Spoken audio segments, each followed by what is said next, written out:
السلام علیکم۔ قرآن و حدیث کے معزز ناظرین و سامعین، ایک نئی ویڈیو کے ساتھ آپ کی خدمت میں حاضر ہیں۔ آج کی ویڈیو شہادت کے بارے میں ہے۔ شہید کسے کہتے ہیں، شہادت کی تعریف کیا ہے، شہادت کی کتنی قسمیں ہیں اور شہادت کی فضیلت کیا ہے، یہ سب کچھ آج کی ویڈیو میں۔ تو بڑھتے ہیں آج کی ویڈیو کی طرف۔ سب سے پہلے شہید کی تعریف۔ جو شخص محض اس نیت سے جہاد کرے تاکہ اللہ کا کلمہ بلند ہو، اپنے ملک، وطن، قوم اور زمین علاقے کے لیے نہیں، پھر وہ اس جہاد میں مارا جائے تو وہ اصلی دنیاوی شہید ہے، اور اس کا حکم یہ ہے کہ اسے نہ تو غسل دیا جائے گا نہ ہی کفن دیا جائے گا، بلکہ اس کو بلا غسل اور بلا کفن کے دفن کر دیا جائے گا۔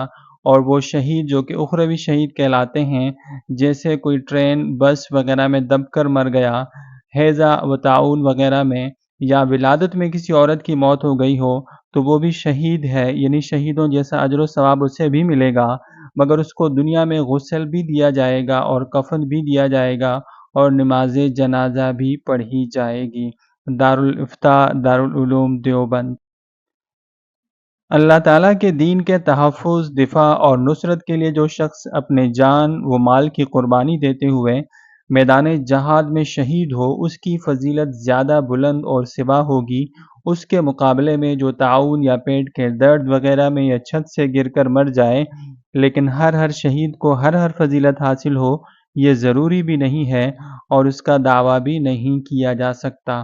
آخرت کے احکام اور اجر و ثواب کو اللہ تعالیٰ کے سپرد کر دینا چاہیے۔ شہادت کی اقسام اور شہادت کا اطلاق کن اموات پر ہوتا ہے؟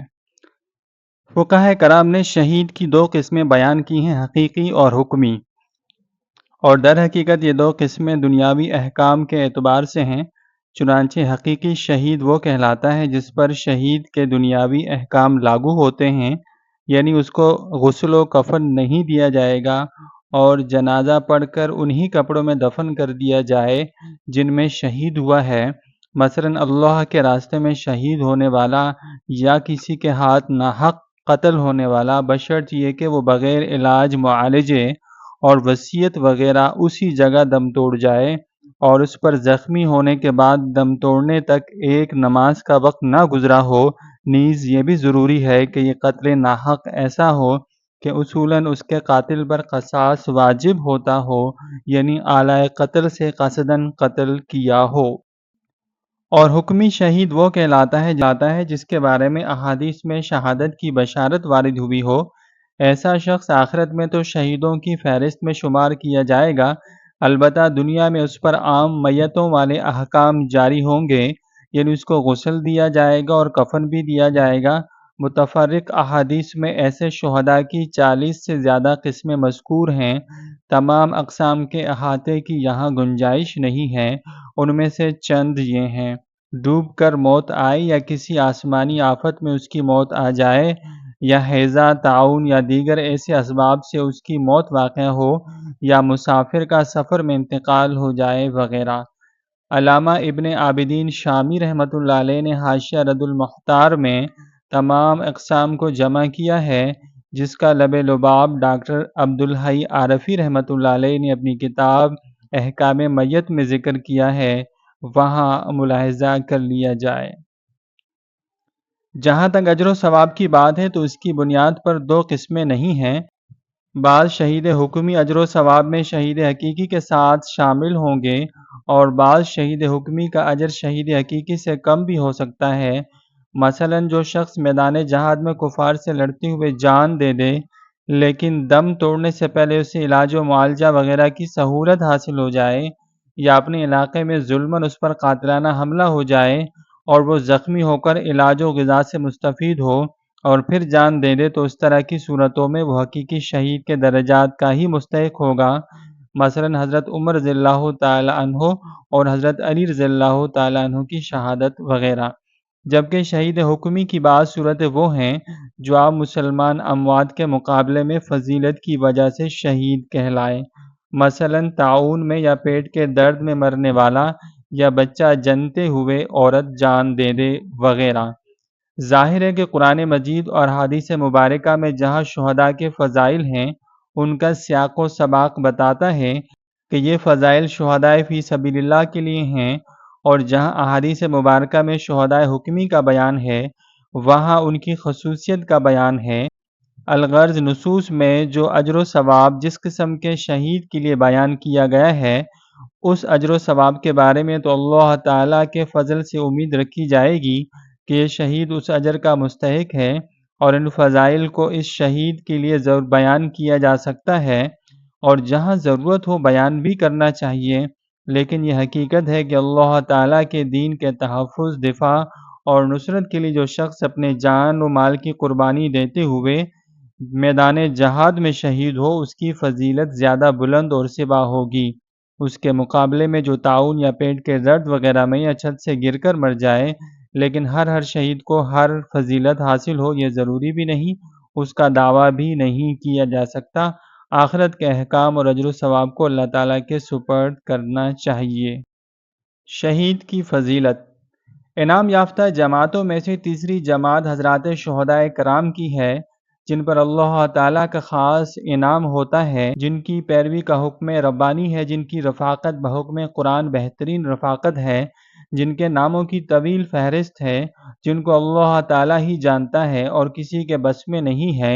یہ جماعت قیامت تک باقی رہے گی۔ جب سے اسلام اور کفر کا مقابلہ شروع ہوا ہے اس وقت سے لے کر آج تک شہداء کی جماعت ہی ہے جو اپنی جان مال سے اسلام کو بچاتی رہی ہے، جن کے خون کی بدولت اسلام پھلتا پھولتا رہا ہے، ہمیشہ ان کے خون سے اسلام ترقی کرتا رہا ہے، ان کا خون ہی ہمیشہ آبیاری کا کام دیتا ہے۔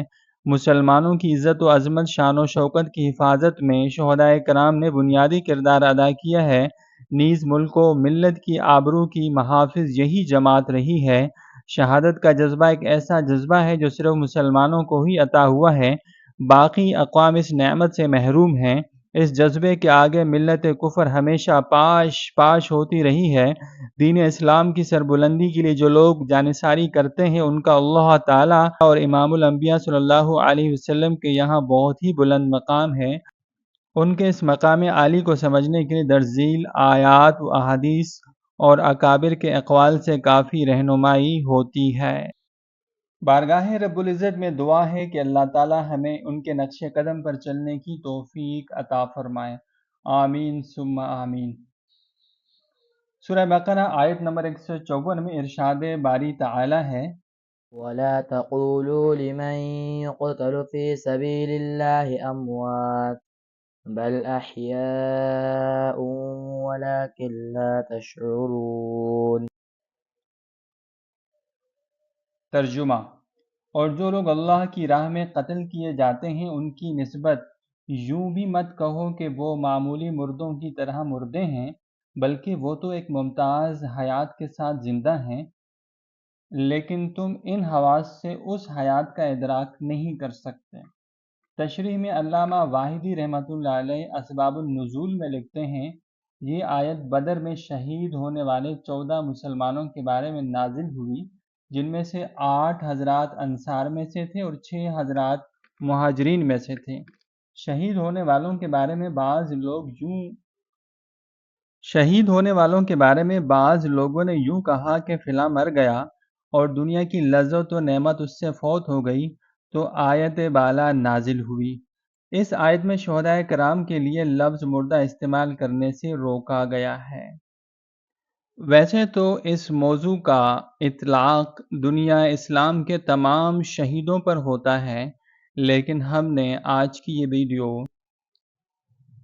اسماعیل ہانیہ رحمۃ اللہ علیہ کے نام منسوب کی ہے، اور ہم ان کے درجات عالیہ کی بلندی کے لیے دعا گو ہیں کہ ان اور ان کے خاندان نے فلسطین کی آزادی کے لیے اپنی جان بارگاہ رب العزت میں پیش کی۔